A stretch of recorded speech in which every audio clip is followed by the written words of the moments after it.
Well, I have some very bad news for the people in the front rows. I heard that some of you paid as much as $800 for your tickets. Sadly, I did this same show a couple weeks ago in Atlanta for $60 a head. Can you imagine? Nigga, you could have flown to Atlanta, got a hotel, had some dinner, and came back, and you still have a little money left over, niggas. Paid way too much just to see me in this gay-ass neighborhood. All right, let me roll up my sleeves and tell these pussy jokes. Will told me to say there hasn't been this many pussy references in this room since Cats was here.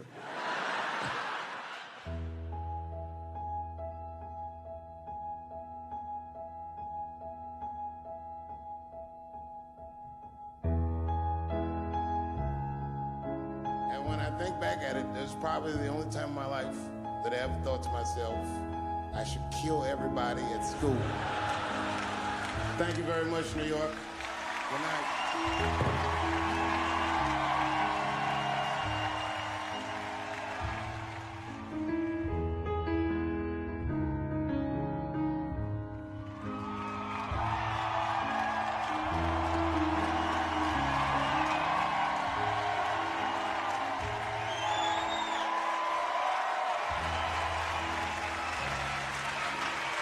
Thank you guys very much. Boy, I gotta tell you, man, I've been doing this set all week, and boy, I've been telling these jokes, and sometimes niggas look like they're in actual pain over the jokes. None of it's that bad to me, but I understand why it could hurt some people's feelings. So tonight,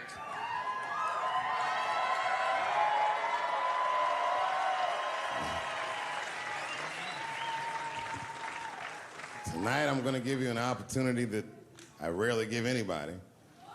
I'm gonna let you say whatever it is you need to say to my face, or ask me whatever it is you wanna know. But there are no dumb questions allowed. If you ask a stupid question, you'll be asked to leave. Nah, I'm just kidding, go ahead. Everyone relax, come on. Oh yes, sir, in the front. 2 questions, how often do you write, and can I have a cigarette? All right, first, you may have a cigarette, but remember, this is not jail, motherfucker. This lady right here. I have a question. Do you remember this scene? Oh, I do remember that. Ma'am, I'm gonna have to ask you to leave. That was a terrible question. This gentleman in the front with the salmon-colored shirt on. I was wondering if you had any advice for young comedians that you generally give, and... Are you thinking of doing comedy? I've never done it before, but watching you has made me want to try it.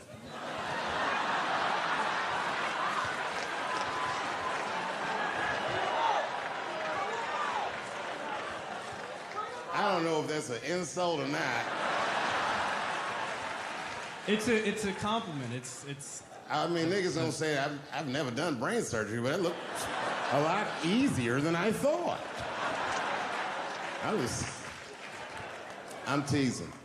All right, here'd be my advice. Okay, I don't know how comedians start nowadays, right? But what I would suggest is just start.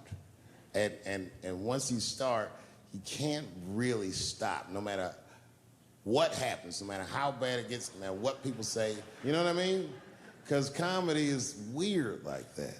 You know why I hate watching other comedians do comedy? Not because I hate other comedians, but because I love comedy so much. It's like watching somebody else fuck your girl. And I say, fuck her better than that. Yes, you on the aisle up there, the lady with the long... Yes, you, standing up, I see you. My favorite book of all time, The Narrative of the Life of Frederick Douglass.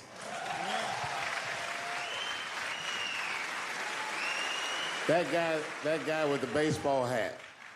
Marry, fuck, kill, Michelle, Rihanna, Oprah. Wait, who's Michelle? Oh, Obama.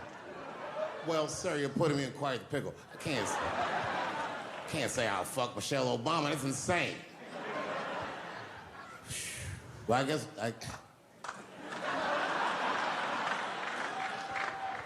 I mean, because I wouldn't kill any of those women. But I'd fuck all three of them.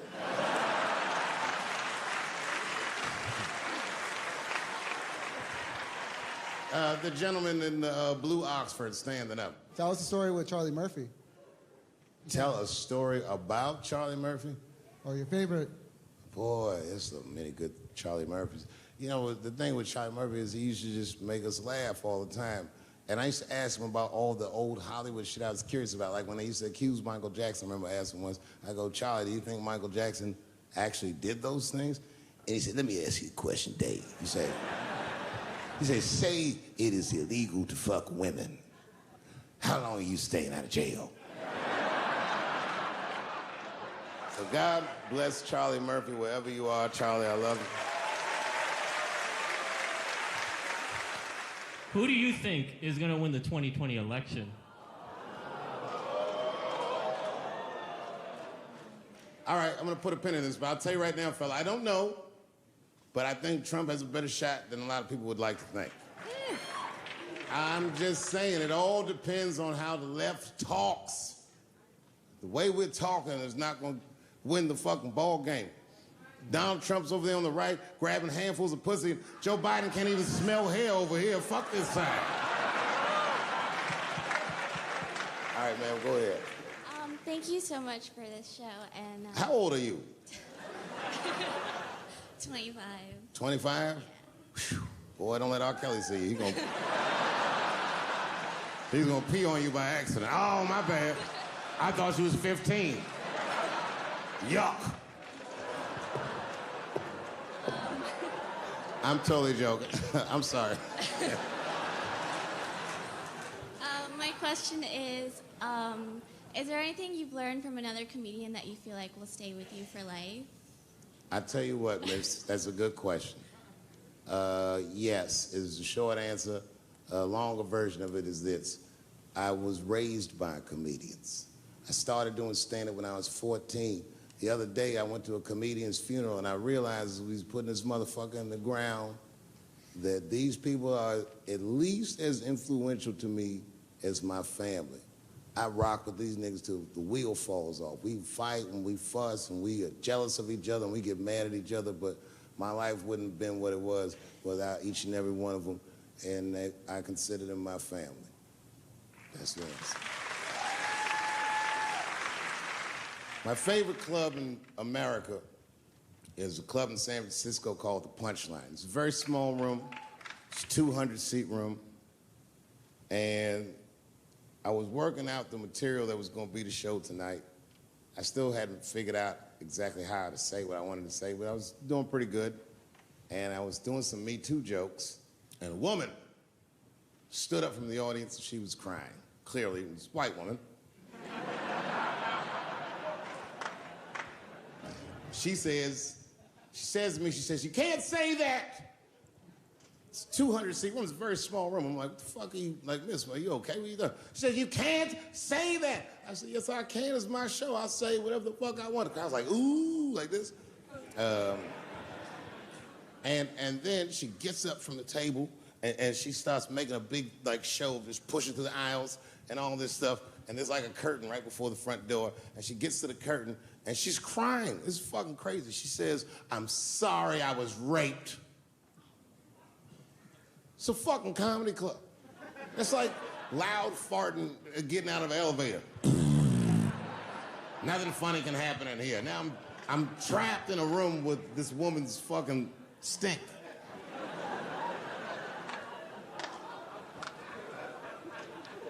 And I say, miss, it is not your fault that you were raped, but it's not mine either. Ta-ta, bitch, like this. She storms out. Now the room is very uncomfortable, but I managed to get the crowd back, but I'm like, a little traumatized. Same show, there's a trans woman sitting in the audience. This is a true story. This was like a few weeks ago. I did 6 shows that weekend. This trans woman came to 4 of them. Calls herself Daphne. Man, this chick Daphne was in there cracking the fuck up at everything I said about everybody. It was amazing. She was laughing, and it was fun to watch her laugh. You could tell she was letting go with something that was heavy, and she'd throw her head back, and she'd smile with all her teeth. She was having a great time. And the more fun she had, I felt bad, because I knew I had some trans jokes to unload. And I thought to myself, maybe I shouldn't say these jokes because I don't want to like fuck her evening up. She's having so much fun. But then I thought to myself, well, if I can't say it in front of her, should I say this shit at all? So I let her rip. And to my surprise, Daphne laughed harder at the trans jokes than anybody in the room. In fact, everybody in the room would look at her to make sure it was okay.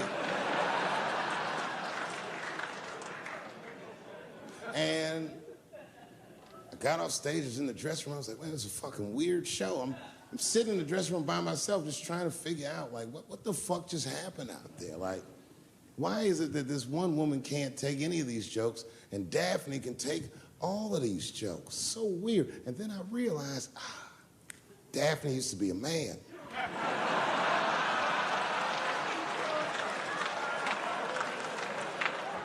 So now I go out of the dressing room and like you can see like all the staff was there like cleaning the club up, the audience had gone, and sitting at the bar by herself was Daphne. And she's like, hey, Dave, come join me for a drink. And I don't want her to think that I'm transphobic or nothing, so I'm like, fuck, I guess I could have at least a drink. And we get some tequila and we're sitting there. And she was fucking cool. Turns out that Daphne, she wants to be a comedian. She was asking me for advice, and I told her advice and all that shit. And then she says to me, she says, boy, you sure do get a bad rap for your trans jokes.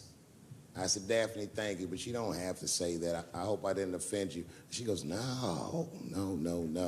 She said, in fact, I read about you in the New York Times. I said, you did? She said, yeah. She said, I thought it was interesting that they blamed you for R. Kelly. They said you normalized him for telling jokes about him. I go, yeah, they said that. She goes, I wonder why they never said that you normalized transgenders by telling jokes about us. And I'd never thought about that. It never occurred to me. And we started making out. And then, like, I reached up just to see what it felt like. I was like, what? And it felt like pussy, didn't it? I was just like, go ahead, ask me a question. What the fuck you gonna do if Trump get reelected? What am I gonna do if Trump gets reelected? Probably get a significant tax break.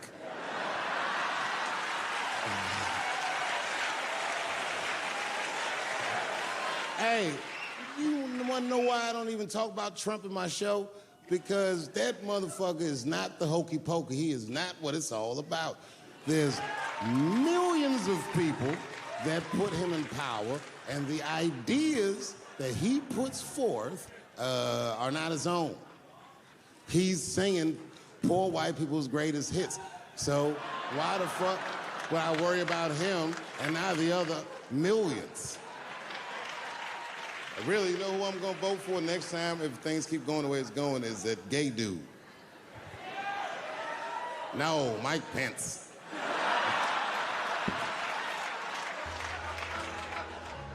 Now, this is the same club, the Punchline. This is 15 years ago, and I had just gotten back from my infamous South Africa trip. And I came to the Punchline just to cheer myself up. It's a safe place where I could tell some jokes. And I find out that this comedian I know, Chris Tucker, who's in all those Rush Hour movies, I find out that Chris is in San Francisco too, at some charity event. So I call him, I'm like, yo, I just saw you at some charity event. I said, I'm doing a show at the Punchline. Why don't you come by the club after your event? And he's like, cool, Dave. I thought you was dead, nigga. I'll come by. He says, is it okay if I bring some friends? Because, you know, I'm with a lot of people. I go, man, you Chris Tucker. You can bring whoever the fuck you want. And then I show up to the club late that night, and I walk into the dressing room, and sitting in the dressing room is Gavin Newsom, who at the time was the mayor of San Francisco, but now he's the governor of California. And sitting next to him was Kamala Harris, who at the time was the DA of San Francisco, Now she's the senator from California that's front running on the Democratic ticket. And sitting next to her was Al Gore. It's fucking weird. And sitting next to Al Gore was the guys from Google, Sergey, and I don't know how to say these. All right. And it was Chris Tucker and Ben Jealous, who at the time was the president of the NAACP, who was all just at this big charity dinner, and Paul Mooney was drinking scotch. And we all was just in there. And, you know, at first I was a little uncomfortable when we started talking, and we all got along really well. At some point, Kamala Harris she says to me, she goes, you know, a friend of mine is announcing his candidacy for president tomorrow. I went to college with him. I'm like, what? I go, Barack Obama? She goes, you've heard of him? I'm like, yo, I just read about this dude. And she goes, yo, yeah, blah, blah, blah, we talking. She goes, you know what? She says, let's call him on the phone. I said, what the fuck? And she picks the phone up and she dials and she's listening like this. And she goes, this is voicemail. And she gives me the phone, she goes, leave him a message. You know, I didn't know what to say. I just said what you say to any black dude that's running for president. You know, stay low, running a zigzag pattern, this kind of shit.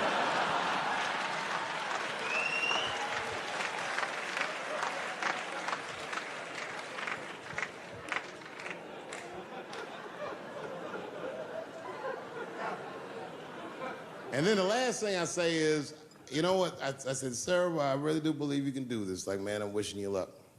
Now, next day I wake up and go for coffee at a place called the Embarcadero. It's like an eatery by the sea in San Francisco. And I'm walking to the coffee shop and there's a police line and I can't cross the tape. But then I figure, fuck it, I'm Dave Chappelle, so I go into the thing like this. And the police yoke me. These motherfuckers like tackle me immediately. And I see over the police's shoulder Gavin Newsom. I couldn't remember his name, but I remember the night before I had kept teasing him and saying he looked like Christian Bale, the guy from the Batman movies. So I see him and I can't remember the name, so I'm just like, Batman, help.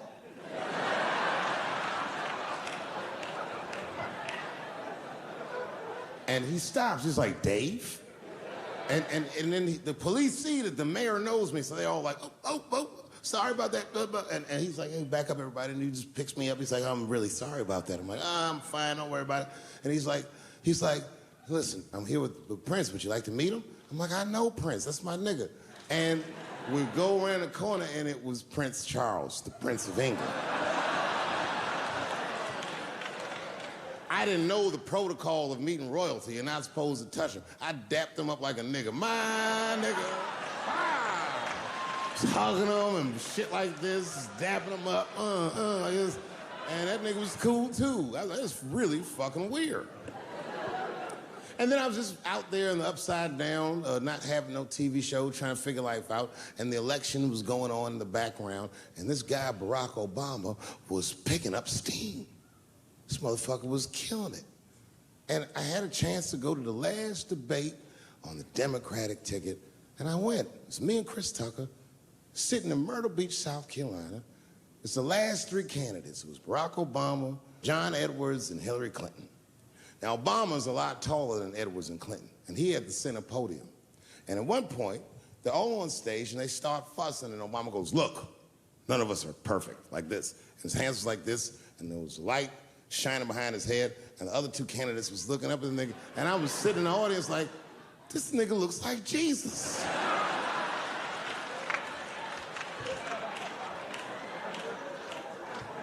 And I realized in that moment that I was looking at the next president of the United States. I was certain of it. I couldn't explain it, but I knew what I was seeing.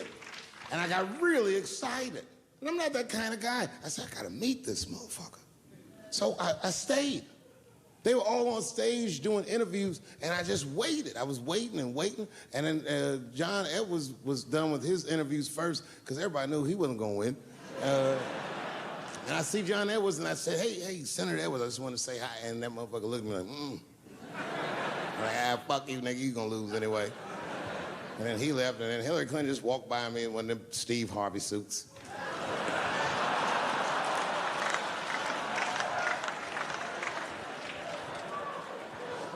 But Obama was taking forever.